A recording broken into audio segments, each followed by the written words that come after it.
Likewise, I don't oppose this motion, but wish to put on the record that I think that potentially these amendments could be pushing the line further because in what is good law and what is constitutional, and we will look at that in more detail when we come to committee. But I wouldn't be surprised if a section of this amendment wasn't challenged in the courts. And I can talk of that, but our time is restricted. I would want to say that, given the impact of this, that it should have been up for pre-legislative scrutiny. The report is out there since the start of this year.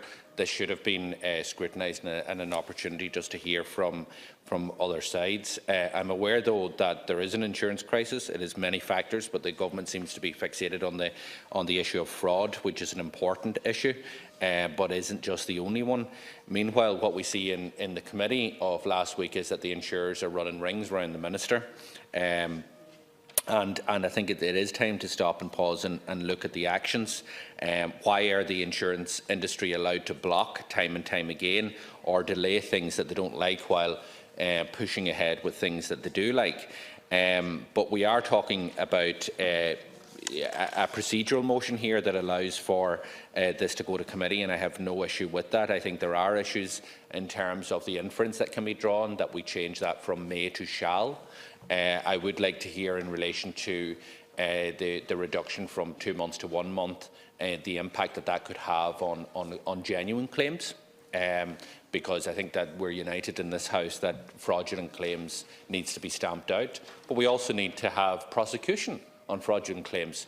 We have very suspect claims coming from very notable people, and nothing happens. We have other claims that are being thrown out of court, and it is deemed by the judge that they are fraudulent, yet there is no conviction that has taken place as a result of it.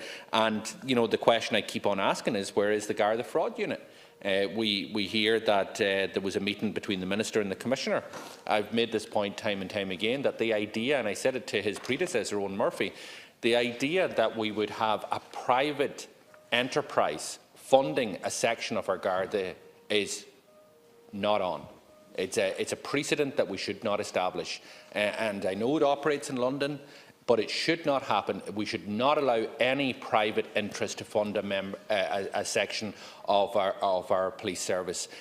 What needs to be done, and what I would ask, and what I did call on publicly and said to the Minister himself, is he needs to make it clear on behalf of government that government and this House stands foursquare behind the Commissioner in terms of resources, in terms of personnel, to establish a publicly funded Garda Fraud Unit. Because no longer should we tolerate people walking out of court after chancing their arm on a fraudulent case, and then knowing that they're never going to be prosecuted as the case is.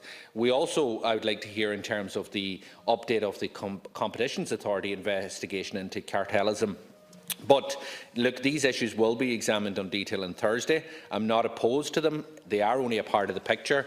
But I do think that, and this is a justice issue as opposed to more a finance issue, this should have been subject to legislative scrutiny, or at least an option for the committee to tease the wording of this out in written formation with other sectors, because I think we're, as I said, we're united in the idea of stamping out fraudulent claims. There is an issue in terms of how long the video files can be kept for, and I understand that, but I would like to see what impact, if any, there is in terms of unintended consequences of genuine claimants who would be making claims. Thank you, Deputy.